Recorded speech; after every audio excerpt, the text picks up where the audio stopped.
Άλλο ένα Happy Traveler ξεκινάει. Είμαστε στον Πειραιά, στην ακτή Μιαούλη και φεύγουμε κρουαζιέρα με το αγαπημένο μας πλοίο. Το πλοίο με το οποίο είχαμε πάει την πρώτη μας κρουαζιέρα. Το πλοίο το οποίο μας έκανε να αγαπήσουμε τις κρουαζιέρες. Πάμε κρουαζιέρα με το Celestial Crystal. Καθώς αλπάρουμε, να αναφέρουμε ότι όπως κάνουμε πριν από οποιοδήποτε ταξίδι, έτσι και τώρα έχουμε φροντίσει για την ταξιδιωτική μας ασφάλεια.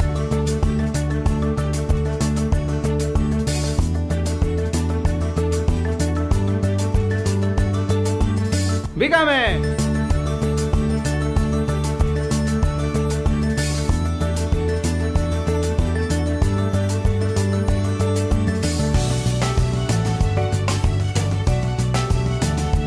Αυτό θα είναι το δωμάτιό μας, αυτό θα είναι το σπίτι μας για μία εβδομάδα. Μας έχουνε και κρεβατάκι μωρού, μας έχουνε πάρκο, τέλεια. Και σωσίβιο μωρού.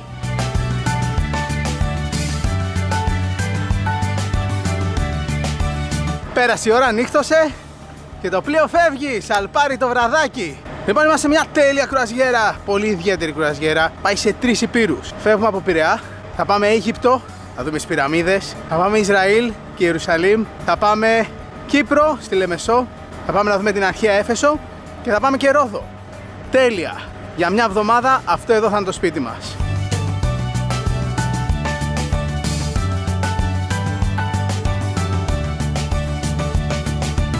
Λοιπόν, πάμε να φάμε κάτι, να ξεκουραστούμε και από αύριο ξεκινάει η εξερεύνηση του πλοίου.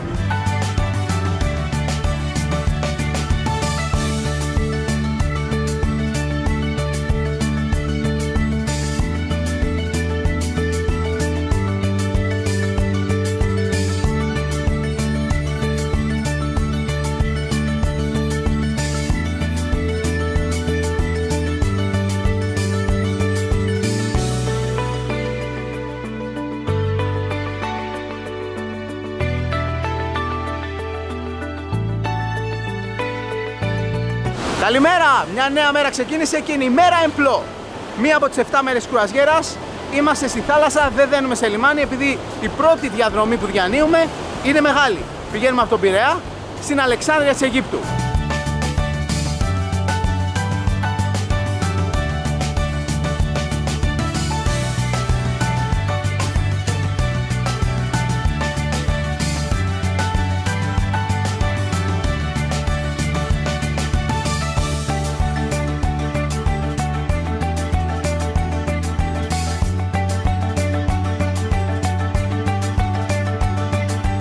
Λοιπόν, το Celestial Crystal έχει μήκος περίπου 159 μέτρα, ύψος 25 μέτρα και βύθισμα 5,8 μέτρα. Ταχύτητα πλεύση 21 κομβί που ισούται με περίπου 36 χιλιόμετρα την ώρα. Είναι αρκετά γρήγορο για τέτοιου είδους πλοίο. Το πλοίο έχει 10 ορόφους και για να χρησιμοποιούμε τη σωστή ορολογία 10 καταστρώματα, από τα οποία τα 9 είναι προσβάσιμα για εμάς τους επιβάτες.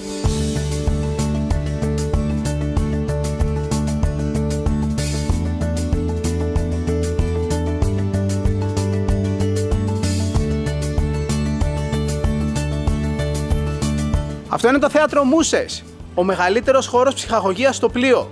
Εδώ κάθε βράδυ έχει παραστάσεις με διαφορετική θεματολογία από την ομάδα ψυχαγωγίας του πλοίου.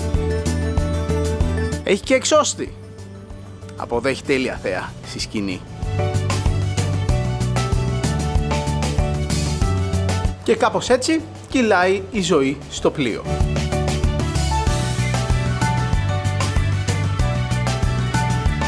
Το κρουαζιερόπλοιο έχει 3 βασικά εστιατόρια. Το ένα είναι ο μπουφές πάνω και υπάρχουν άλλα 2 σαν αυτό εδώ, τα οποία κάθεσαι και σερβίρουν à la carte.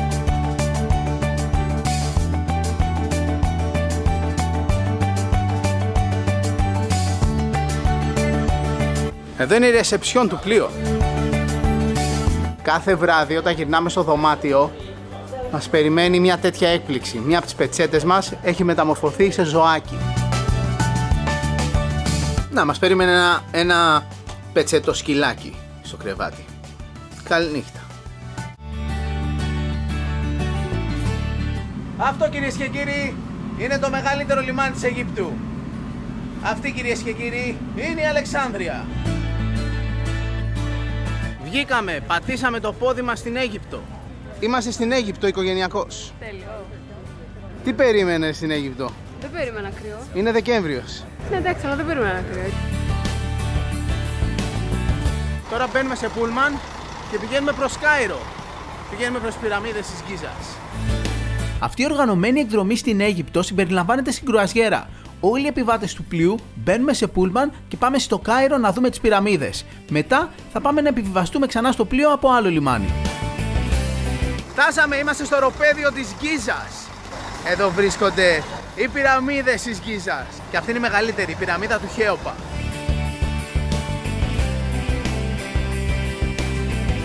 Να είμαστε λοιπόν σε ένα από τα 7 θαύματα του αρχαίου κόσμου. Βασικά είναι το μόνο από τα 7 θαύματα του αρχαίου κόσμου που σώζεται σήμερα. Είναι σίγουρα ένα από αυτά τα πράγματα που πρέπει μια φορά στη ζωή σου να το δεις από κοντά. Στην αρχαία νεκρόπολη της Γκίζας ανήκουν η πυραμίδα του Χέοπα, γνωστή και ως Μεγάλη Πυραμίδα, η λίγο μικρότερη πυραμίδα του Χεφρίνου και η σχετικά μετρίου μεγέθους πυραμίδα του Μικερίνου. Και οι τρεις αυτές πυραμίδες ανήκουν στην 4η δυναστεία της Αιγύπτου. Η πυραμίδα του Χέοπα έχει ύψος 146,60 μέτρα και έχει τέλεια τετράγωνη βάση με πλευρά 230,35 μέτρα. Έχει συνολικό όγκο 2.521.000 κυβικά μέτρα και καλύπτει επιφάνεια 54.000 τετραγωνικών μέτρων. Αν μπορούσαμε να τη βάλουμε σε μια ζυγαριά, το βάρος της θα έφτανε 6,5 εκατομμύρια τόνους. Ήρθαμε σε ένα μέρος που έχει καμήλες και από εδώ θα πάρουμε, αν θέλουμε καμήλα για βόλτα, υπάρχει εναλλακτική να πάρουμε αλογάκι με άμαξα. Oh, thank you. Μπήκαμε στο πετσί του ρόλου τώρα.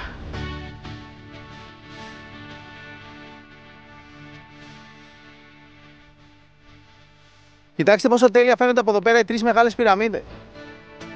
Υπάρχουν και μικρότερες πυραμίδες δεξιά και αριστερά. Να είμαστε εδώ στην αμάξα με το αλογάκι μας, το οποίο λέγεται Brown Sugar.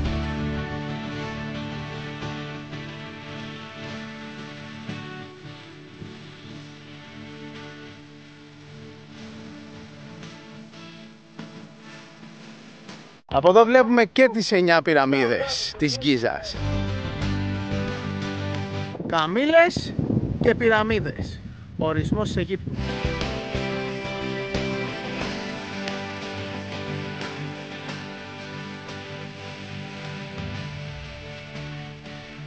Αυτές οι ταξιδιάρικες βόλτες ανοίγουν την όρεξη.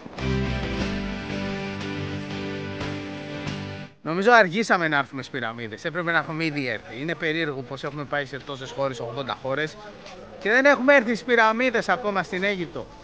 Να που το κάναμε.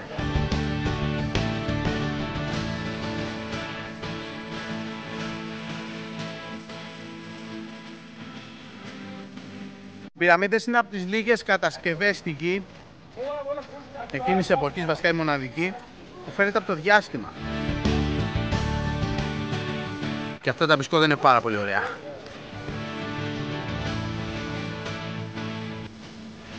Τελευταία μας στάση εδώ πέρα, πάμε να δούμε τη Σφίγγα.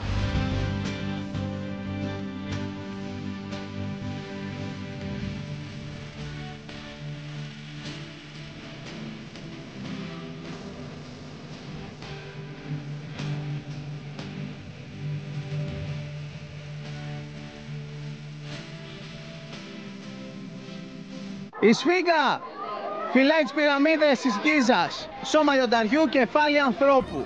Η λογική του ανθρώπου στο δυνατό σώμα του λιονταριού.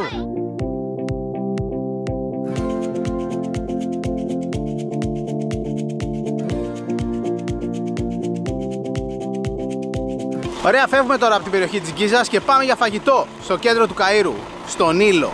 Το Κάιρο, εκτός από πρωτεύουσα της Αιγύπτου, είναι και η μεγαλύτερη πόλη του αραβικού κόσμου και ολόκληρης της Αφρικής. Η μητροπολιτική του περιοχή, όταν συμπεριλαμβάνονται και τα προάστια, έχει πληθυσμό περίπου 10 εκατομμύρια και είναι η 16η μεγαλύτερη στον κόσμο. Για να βρεις αεροπορικά εισιτήρια πρέπει να συγκρίνεις τιμές από πολλές αεροπορικές εταιρείες και ο καλύτερος τρόπος για να το κάνεις αυτό είναι με την ιστοσελίδα που χρησιμοποιούμε και εμείς. Εκεί απλά βάζεις που θέλεις να πας και σου βγάζει τις καλύτερες προσφορές. Ήρθαμε στο κέντρο του Καΐρου, πρωτεύουσα της Αιγύπτου, και επιβιβαζόμαστε σε ένα ποταμόπλιο. Όχι, δεν θα πάμε βόλτα, θα πάμε για φαγητό.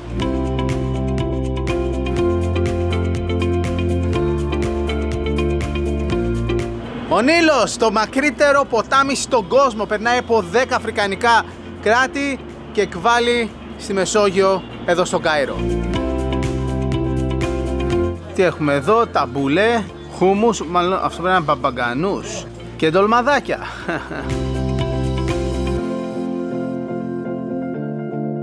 Για να δούμε το αιγυπτιακό ντολμαδάκι τι λέει. Καλό είναι, αλλά μικρό. Το ταμπουλέ όπως πρέπει να είναι. Πολύ μαϊντανός, ελάχιστο πληγούρι. Μόνο για να τραβάει την υγρασία.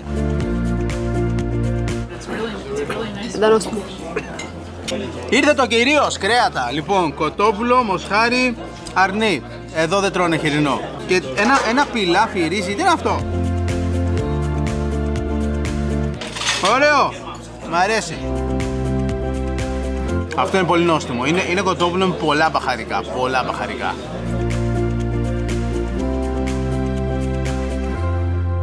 Εντάξει, έχει τουλούμπες. Τουλούμπα. Έχει τουλούμπες, τελείω.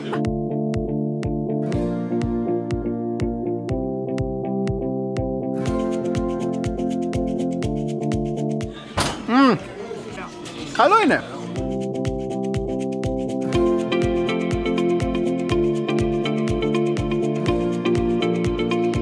Ωραία, φεύγουμε από το ποταμόπλιο. Πάμε τώρα στο πιο σημαντικό μουσείο της χώρας. Το Κάιρο σαν πόλη ιδρύθηκε τον 10ο αιώνα από τη δυναστεία των Φατιμιδών. Όμως στην περιοχή της σύγχρονης πόλης βρίσκονται και ερείπια παλαιότερων πρωτευουσών, όπως φαίνεται και σε διάφορα τμήματα του παλαιού Καΐρου.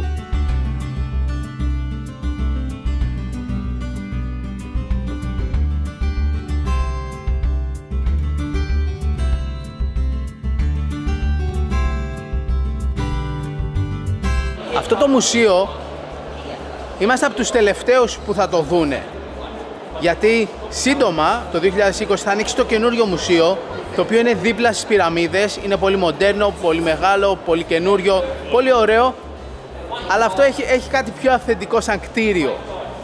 Βέβαια εκεί πέρα ο χώρος για όλα αυτά τα εκθέματα θα είναι πολύ πιο όμορφος και η εμπειρία για έναν επισκέπτη θα είναι πολύ καλύτερη.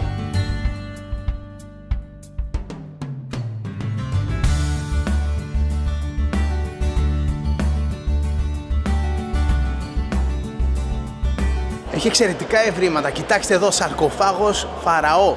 Η σαρκοφάγος είναι πέτρινο φέρετρο.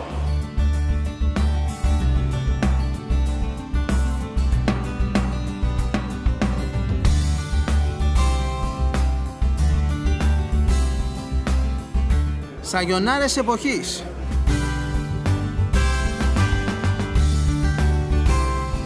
Πάντα είχα αυτή την απορία, τι έχει μέσα αυτές τις σαρκοφάγους. Και ήρθε η ώρα να δούμε μία μούμια μέσα. Κοιτάξτε πόσο καλά είναι διατηρημένη.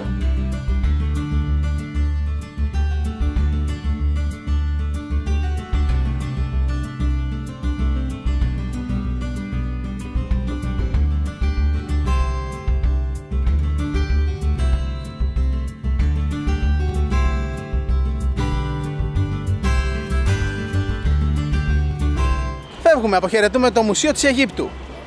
Μπαίνουμε τώρα στο πούλμαν και πηγαίνουμε προς το λιμάνι για να ξαναεπιβιβαστούμε στο πλοίο μας.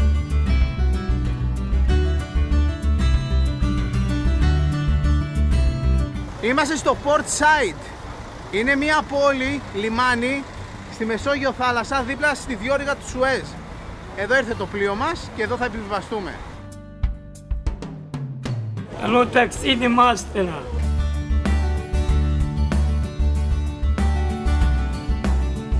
Φεύγουμε! Αποχαιρετούμε την Αίγυπτο!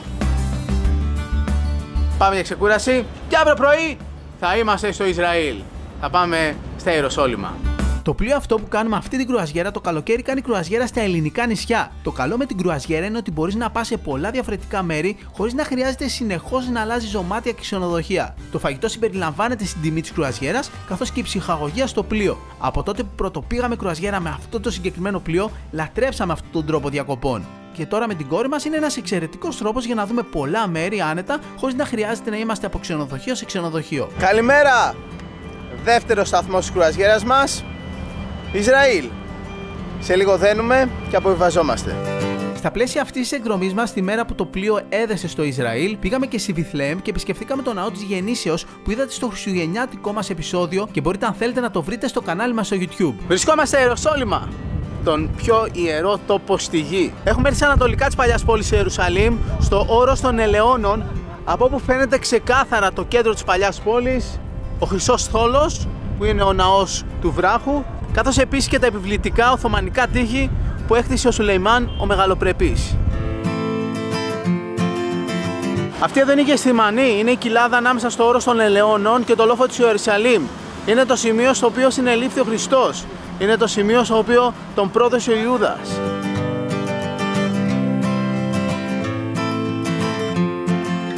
Αυτές εδώ οι τεράστιες ελιές είναι από την εποχή του Χριστού, 2.000 χρόνων και βάλε.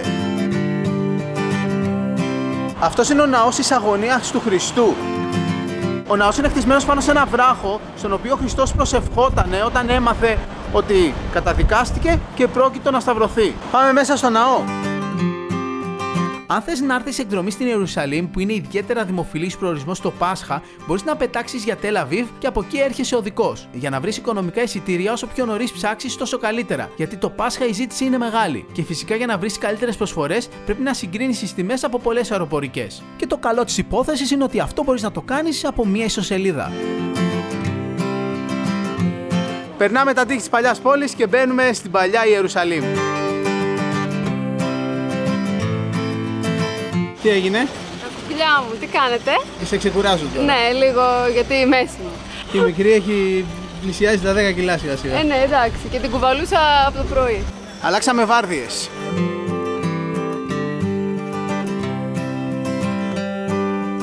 Η παλιά πόλη της Ιερουσαλήμ είναι χωρισμένη σε 4 διαφορετικά τμήματα. Τη χριστιανική, την εβραϊκή, την αρμένικη και τη μουσουλμανική συνοικία. Κάθε μία από αυτές έχει το δικό της χαρακτήρα.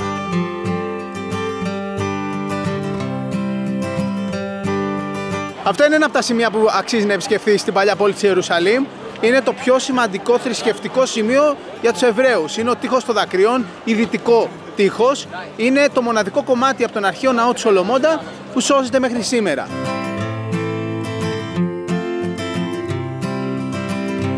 Και πλέον περπατάμε στα υπεργραφικά σοκάκια της παλιάς πόλης Ιερουσαλήμ. Ταξιδιωτικά θεωρώ ότι είναι ένα από τα κορυφαία μέρη στον κόσμο, αν όχι το κορυφαίο. Έχει ατμόσφαιρα, έχει χαρακτήρα, έχει ιστορία, έχει τα πάντα αυτή η παλιά πόλη.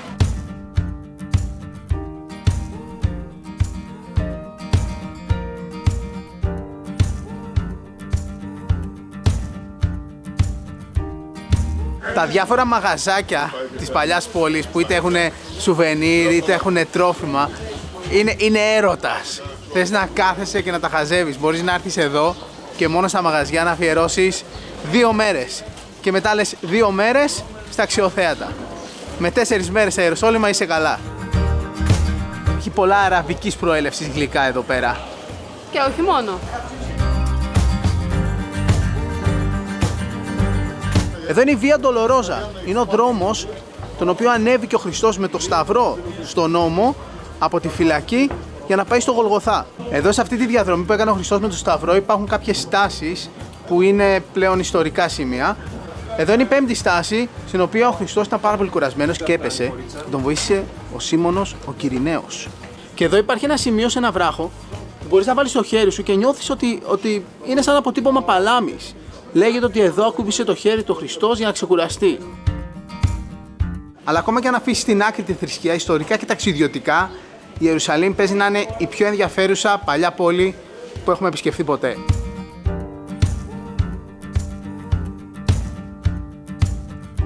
Τι έγινε, όλα καλά τα οικογενειακά βάρη? Ναι, μια χαρά. Α, Γυμναστικούλα. έτσι. Να δεις τι τραβάω κι εγώ.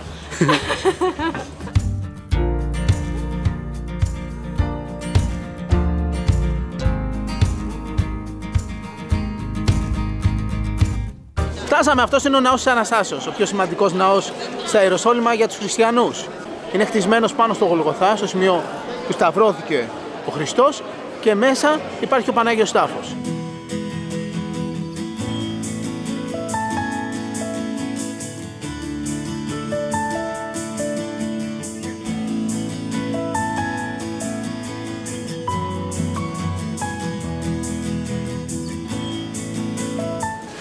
Να είμαστε στο Πανάγιο Τάφο. Εντάξει, αυτό το μέρος έχει μια από τις πιο δυνατές ενέργειες που έχω νιώσει ποτέ.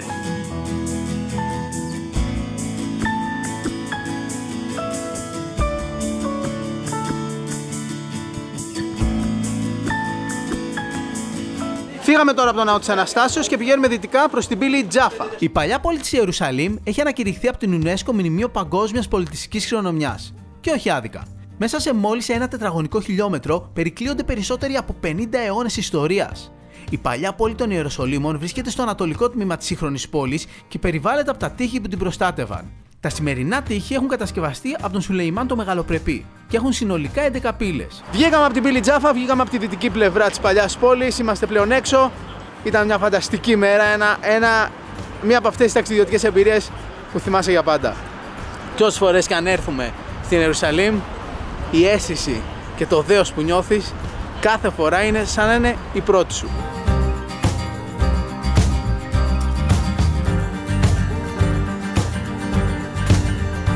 Μια από τις πιο κλασικές ερωτήσεις που μας κάνετε για κάποιους προορισμούς που επισκεπτόμαστε είναι αν είναι ασφαλής, αν είναι ασφαλές ένα μέρος για να πας.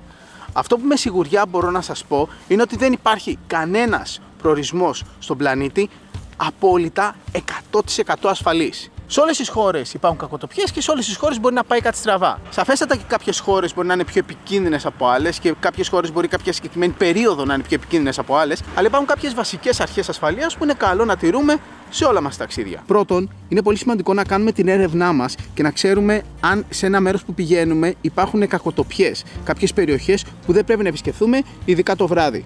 Δεύτερον, είναι πάντα καλό να ταξιδεύουμε με παρέα. Και αν αυτή η παρέα είναι κάποιος ντόπιος ή κάποιος ο οποίος ξέρει το μέρος, κάποιος οδηγός, κάποιος ξεναγός, ακόμα καλύτερα. Αυτό δεν σημαίνει ότι αποκλείουμε το να ταξιδεύουμε μόνοι. Αν είσαι solo traveler, όπως ήμουνα και εγώ πριν γνωρίσω την Ηλέκτρα, αν πας σε μια ξένη χώρα, στο hostel που θα μείνεις, μπορεί να γνωρίσεις άλλα άτομα με τους οποίους μπορείς το βράδυ να πας μια βόλτα στο κέντρο της πόλης. Και τρίτον, κάτι πάρα πολύ απλό που μπορείς να κάνεις πριν φύγεις για το ταξίδι σου είναι να κλείσεις ταξιδιωτική ασφάλεια. Και όταν έχεις ταξιδιωτική ασφάλεια και νιώθεις πιο ασφαλής και απολαμβάνεις καλύτερα το ταξίδι, αλλά και αν κάτι πάει στραβά, είσαι καλυμμένος. Εμείς έχουμε ετήσια ταξιδιωτική ασφάλεια, την κλείνουμε μια φορά το χρόνο και μας καλύπτει για όλα μας τα ταξίδια σε όλο τον κόσμο και είναι και οικογενειακή και συμφέρει αν ταξιδεύεις πολύ. Αλλά και αν δεν ταξιδεύεις πολύ, μπορείς να κλείσεις την ασφάλεια για το επόμενο ταξίδι σου πριν ταξιδέψεις. Μπαίνεις στην ιστοσελίδα του νούμερο 1 Οργανισμού Ταξιδιωτικής Ασφάλειας και Βοήθειας Παγκοσμίως και με απλά βήματα κλείνεις την ασφάλεια που θέλεις για το ταξίδι που θα πας. Επιστρέψαμε στο δωμάτιο. Τέλεια μέρα και σήμερα.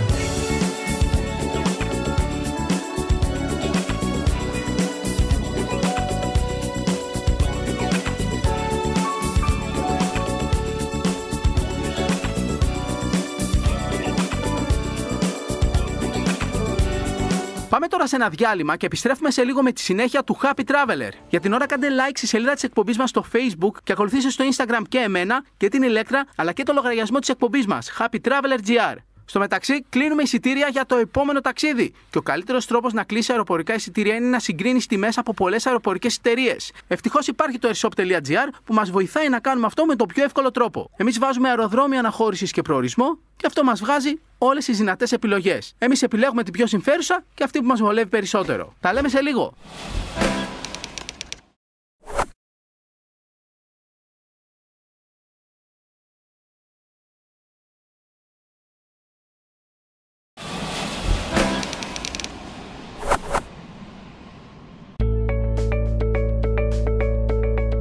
Επιστρέψαμε στο Happy Traveler. Είμαστε μια πολύ ιδιαίτερη κρουαζιέρα με το Celestial Crystal σε 3 υπήρους και 5 διαφορετικές χώρες. Ήδη επισκεφθήκαμε Αίγυπτο και Ισραήλ. Και πριν προχωρήσουμε, θυμίζουμε ότι πριν ταξιδέψουμε σε οποιονδήποτε προορισμό, έχουμε φροντίσει για την ταξιδιωτική μας ασφάλεια. Καλημέρα! Τρίτη στάση της κρουαζιέρας μας, Κύπρος. Σε λίγο δένουμε στο λιμάνι της Λεμεσού.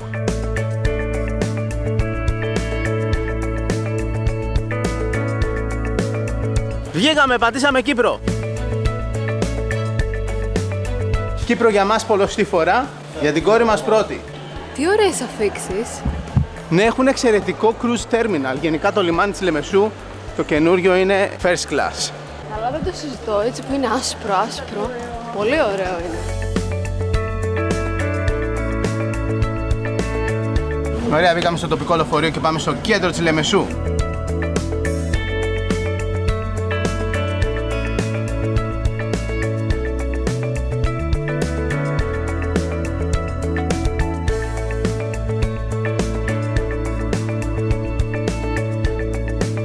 Και αυτό είναι ίσως το πιο όμορφο μέρος στη Λεμεσό, η παραλιακή της με τους φοίνικες, η προμενάδα.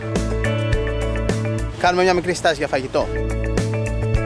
Είμαστε σχεδόν στο νοτιότερο σημείο της Κύπρου, γεωγραφικά ανάμεσα από Πάφο και από Λάρνακα, και εδώ στη Λεμεσό είναι το μεγαλύτερο λιμάνι της Κύπρου.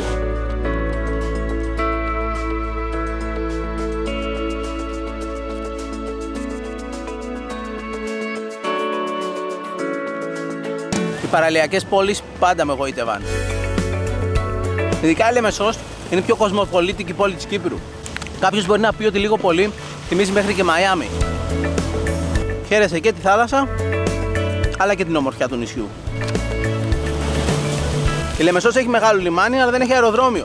Τα κοντινά αεροδρόμια είναι της Λάρνακας από τη μία και της Πάφου από την άλλη. Στη μία ώρα είναι η Λάρνακα και από την άλλη μεριά η Πάφος, που δεν έχει καμία σημασία που αυτή η πόλη δεν έχει δικό της αεροδρόμιο. Ωραία, και μετά από αυτό το γλυκό και χορταστικό διάλειμμα, μιας και έχει ολόκληρα φουντούκια αυτή η σοκολάτα γάλακτος, συνεχίζουμε τη βόλτα μας.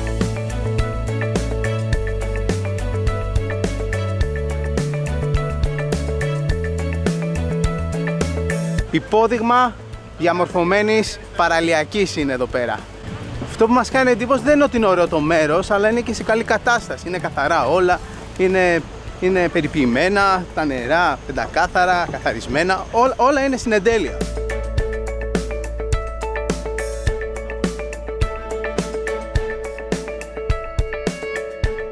Πάμε τώρα βόλτα στην παλιά πόλη της Λεμεσού.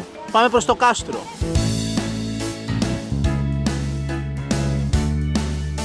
Κάστρο της Λεμεσού, Μεσαιωνικό Μουσείο Κύπρου. Εντάξει, πανέμορφο κάστρο, πολύ ατμοσφαιρικό και σε πολύ καλή κατάσταση. Εντάξει, αν έρθετε Λεμεσό, επιβάλλετε μια επίσκεψη εδώ.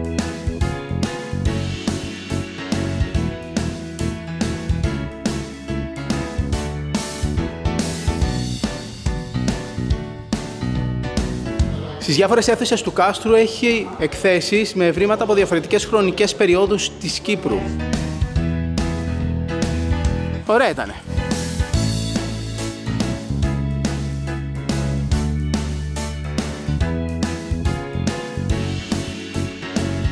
Κάτσαμε να φάμε κυπριακούς μεζέδες. Έχουμε εδώ ψητό χαλούμι, κυπριακές πιτούλες και ταχίνι.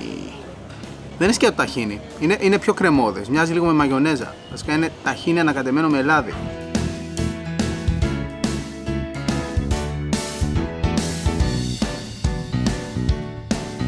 Είναι ζεστή η πιτούλα, τέλεια.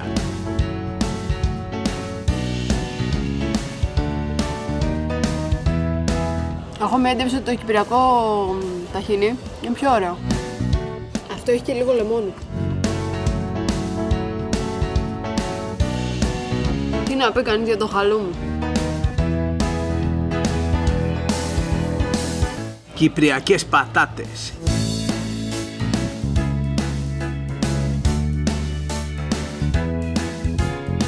Και εννοείται το γεύμα μας στην Κύπρο έχει σεφταλιά. Και αυτές είναι ωραίες σεφταλιές. Και τζατζίκι με δυόσμου. Συνεχίζουμε τη βόλτα μας.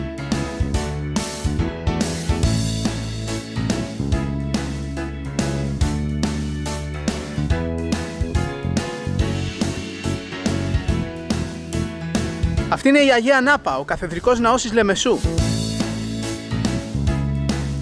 Η Κύπρος έχει πολλά όμορφα πράγματα να δεις πέρα από τη Λεμεσό. Αν θες να την εξερευνήσεις πλήρως, το καλύτερο είναι να έρθεις εδώ καμιά εβδομάδα. Κλείνεις αεροπορικό εισιτήριο που από Ελλάδα μπορείς να βρεις πολύ καλές προσφορές και με ένα αυτοκίνητο μπορείς σε μία εβδομάδα να τα δεις όλα. Πίσω στο λιμάνι, το νέο λιμάνι. Πάμε στο πλοίο.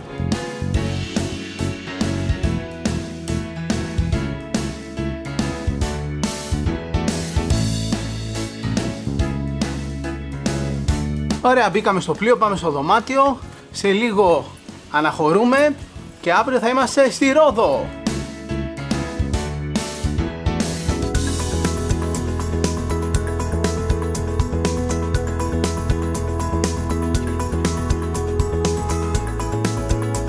Ήρθαμε επίσκεψη στη γέφυρα του πλοίου.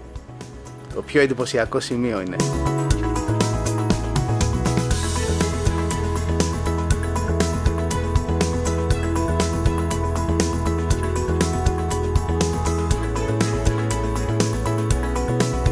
Περνάμε από βροχή. Ευκαιρία να πληθεί το πλοίο, γιατί από το σπρέ της θάλασσας είχε γεμίσει λίγο γαλατό νερό.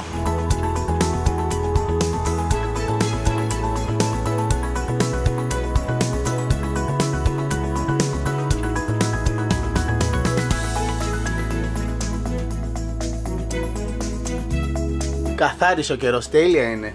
Το πόσες εναλλαγές καιρού βλέπεις εδώ πέρα δεν λέγεται. Πάντα με υπεργοητεύει μια επίσκεψη στη γέφυρα. Στη συγκεκριμένη έχω πάει πάρα πολλές φορές, αλλά μία ακόμα ποτέ δεν είναι αρκετή. Ωραία. Σε κανένα 2 ώρο θα είμαστε στη Ρόδο.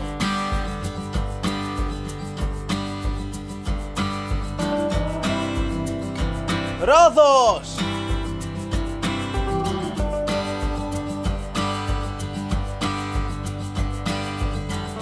Πάμε τώρα και μία βόλτα με την κόρη, να πάρει λίγο αέρα.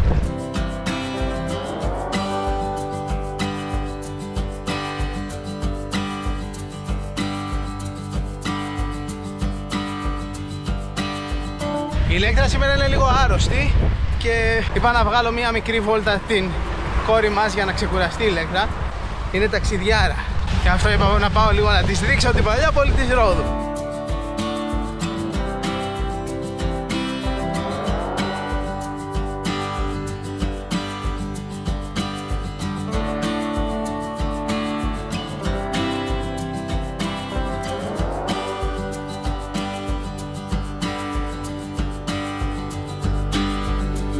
Έβγαλε και ήλιο, χάρα Θεού είναι τώρα.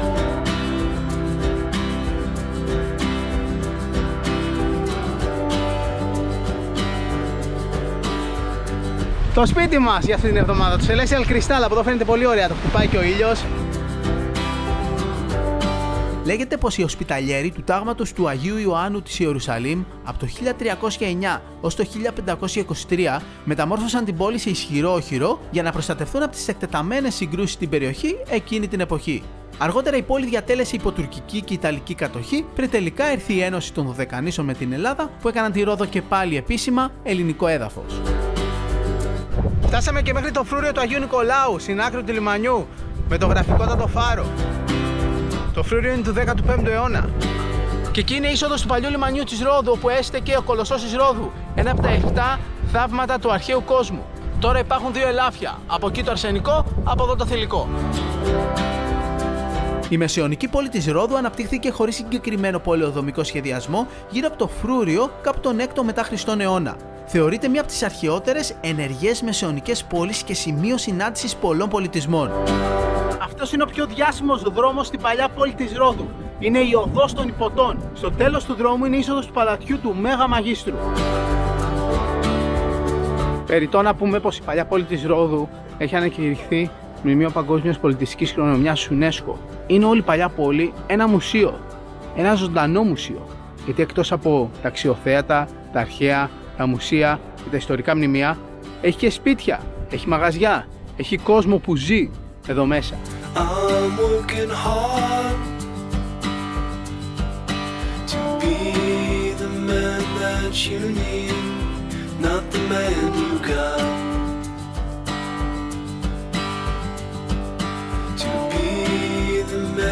Τι ομορφιά! Και ομορφιά επί 2, επειδή είναι τα πάντα άδεια και έχει μια ιδιαίτερη ατμόσφαιρα αυτό. Και ομορφιά επί 10, επειδή βλέπω αυτά τα όμορφα μέρη με την κόρη. Όταν επισκέπτεσαι σε όμορφα μέρη με τους ανθρώπους που αγαπάς, τα μέρη αυτά γίνονται ακόμα πιο όμορφα στην καρδιά σου. Πάρα πολύ ωραία η Ρόδος. Την είχα δει πάρα πολλές φορές, αλλά τέτοια εποχή με τόσο λίγο κόσμο στην παλιά πόλη, πρώτη φορά και έχω καταγοητευτεί. Είναι απίστευτη η ατμόσφαιρα, απίστευτα τα μέρη, είναι τέλεια.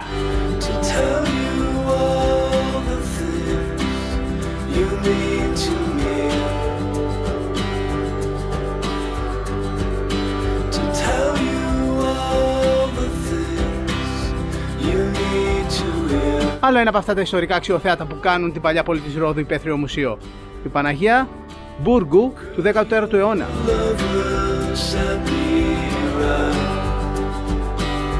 Είμαστε και πάλι έξω από τα τείχη της παλιάς πόλης. Πηγαίνουμε προς το λιμάνι, πηγαίνουμε προς το πλοίο.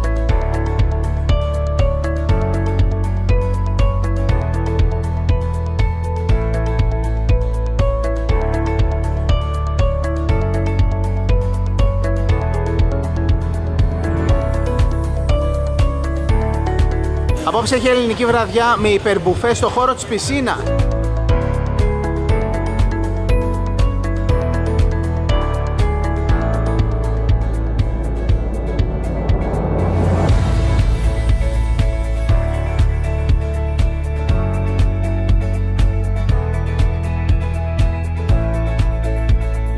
Φύγαμε από Ρόδο! Πω και έχει αέρα και βροχή. Πάμε μέσα στη ζέστη.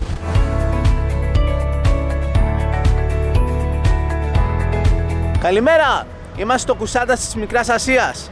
Κουσάνταση σημαίνει νησί των πουλιών. Σε εκείνο εκεί το νησάκι αναφέρεται το όνομα. Το Κουσάνταση ιδρύθηκε από Έλληνες το 3000 π.Χ. και το ελληνικό του όνομα είναι Νεάπολης. Φτάσαμε στη Νεάπολης. Από εδώ θα μπούμε σε πούλμαν και σε 20 λεπτά θα πάμε να επισκεφθούμε την αρχαία Έφεσο.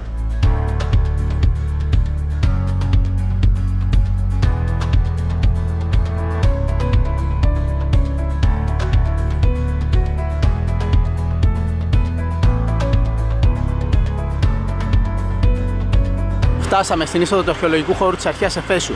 Πάμε μέσα. Το εισιτήριο για την αρχαία Έφεσο κοστίζει 72 τουρκικές λίρες, που με τη σημερινή ισοτιμία είναι κάπου 11 ευρώ. Μπήκαμε! Είμαστε μέσα στην αρχαία Έφεσο, μια από τις πιο σημαντικές πόλεις του αρχαίου κόσμου. Μια πόλη που ιδρύθηκε κάπου τον 10ο αιώνα π.Χ. από Ιώνες, Έλληνες και Αττικούς και πολύ σύντομα, μέχρι τον 8ο αιώνα π.Χ. είχε γίνει το οικονομικό κέντρο της Μικράς Ασίας. Παλαιότερα η θάλασσα έφτανε μέχρι εδώ, μέχρι σχεδόν μέσα στην πόλη και δημιουργούσε μια λιμνοθάλασσα, λιμάνι, που χρησιμοποιούσαν για να μεταφέρουν τα εμπορεύματα στο Αιγαίο Πέλαγος.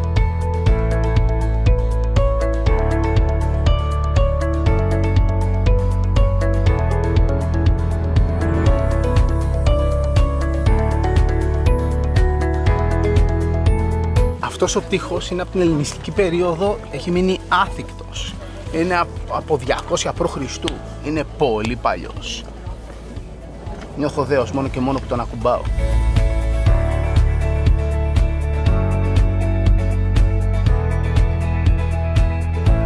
Η φτερωτή νίκη. Μια γάτα έχει στηθεί για φωτογραφίες. Αυτή εδώ είναι η πύλη του Ηρακλή.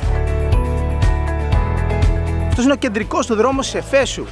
Ο πιο επιβλητικός, ο πιο όμορφος. Δεξιά και αριστερά βλέπουμε πάρα πολλές επιγραφές ελληνικές. Και ναι, είναι η Ιερά Οδός. Δεν είναι εξαιρετικό που μπορούμε να διαβάσουμε πράγματα που έχουν γραφτεί πάνω από 2.500 χρόνια πριν?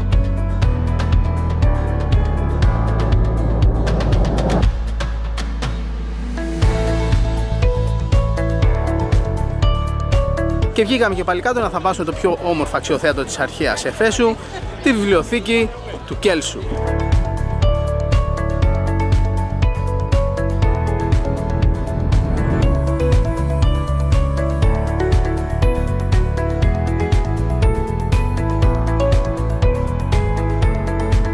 Αυτά τα γάλματα είναι πιστές αντιγραφές. Τα πρωτότυπα βρίσκονται στο Μουσείο του Μιλάνου.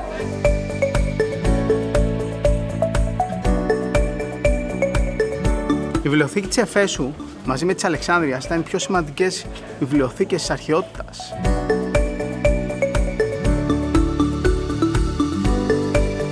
Εντάξει, η επική λεπτομέρεια έχει πρόσωψη της βιβλιοθήκης.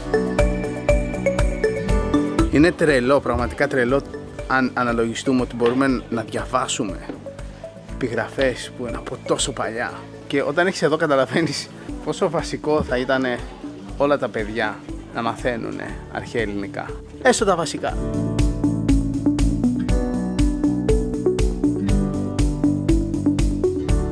Και αυτό είναι το αρχαίο θέατρο της Εφέσου. Το πιο εντυπωσιακό αξιοθέατο σε όλη την αρχαία πόλη. Με χωρητικότητα 24.000 άτομα, ένα από τα πιο μεγάλα και επιβλητικά θέατρα της αρχαιότητας. Κοιτάξτε πόσα διαζώματα έχει. Και αυτός ο δρόμος μπροστά ακριβώς από το θέατρο πήγαινε στο λιμάνι της Εφέσου. Και πλέον πάμε προς την έξοδο. Φεύγουμε από την αρχαία Έφεσο.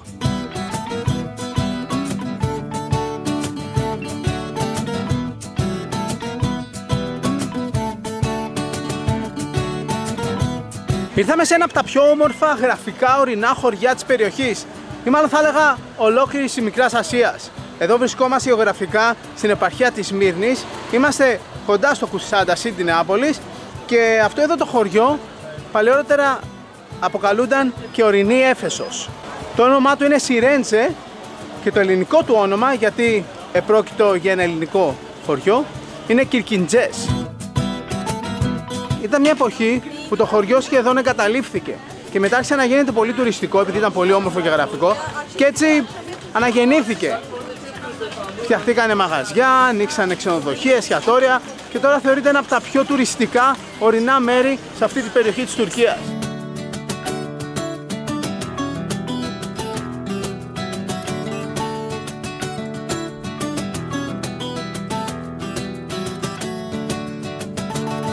Αυτό το χωριό έγινε ιδιαίτερα γνωστό μέσα από το μυθιστόρημα της Διδός Σωτηρίου, Ματωμένα χώματα. Αυτό είναι το χωριό που αναφέρει στο βιβλίο της. Μπακάλικο και παζάρι. Εντάξει, είναι πανέμορφο. Όλα τα παλιά σπίτια και η ατμόσφαιρα γενικά του χωριού θυμίζουν Ελλάδα.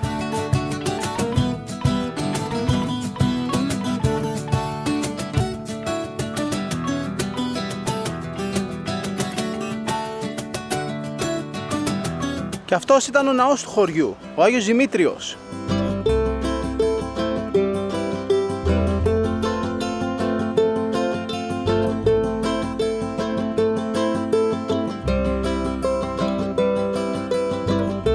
Ο ναός είναι άδειος και το τέμπλο είναι σε λογική κατάσταση, δεν έχει καταστραφεί, δεν έχει καεί.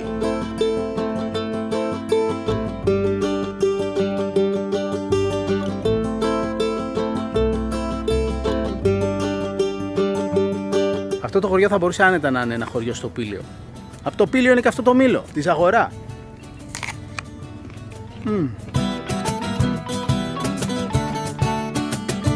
Μ' αρέσει αυτό το χωριό που έχει πολλούς πεζόδρομους. Τα αυτοκίνητα μένουν κάτω στο πάρκινγκ, στην είσοδο του χωριού. Τώρα ο κόσμος έρχεται πάνω με τα πόδια.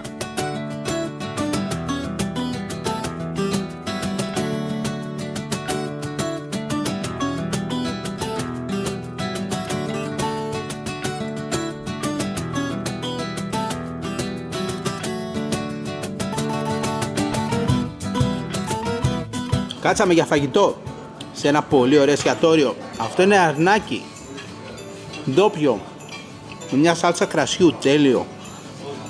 Πω.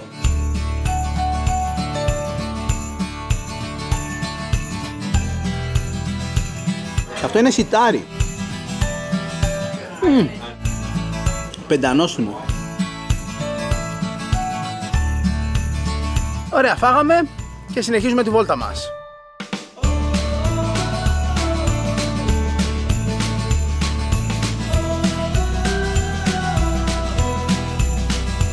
Αυτό παίζει να ήταν το παλιό δημοτικό σχολείο του χωριού. Τώρα είναι εστιατόριο.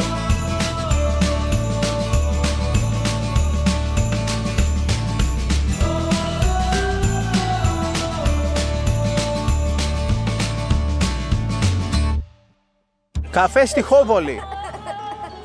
Και οι γατούλες περνάνε από πίσω. Ωραίος καφές. Τούρκικος, ελληνικός, κυπριακός, αραβικός, πείτε τον όπως θέλετε, ο ίδιος καφές είναι. Και λουκουμάκι. Ωραίο το τελετουργικό του καφέ εδώ πέρα. Φεύγουμε, επιστρέφουμε στο πλοίο.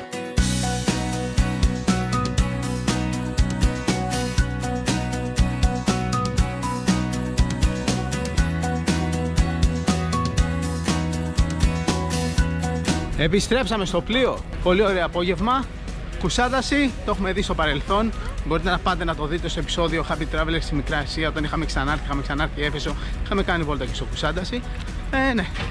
Γι' αυτό τώρα μπαίνουμε στο πλοίο και σε λίγο αναχωρούμε. Και αναχωρούμε για να επιστρέψουμε πίσω Πειραιά. Από όπου ξεκινήσαμε, έχοντας περάσει μια ολόκληρη εβδομάδα σε αυτό το πλοίο και έχοντας κάνει στάση σε 5 διαφορετικές χώρες και 3 διαφορετικές υπήρους. Ήταν ένα ταξίδι γεμάτο εικόνες, γεμάτο εμπειρίες, ένα ταξίδι που μας ταξίδευσε σε αρχαίους πολιτισμούς, σε μέρη με μεγάλη ιστορία και ένα ταξίδι που θα θυμόμαστε για πάντα.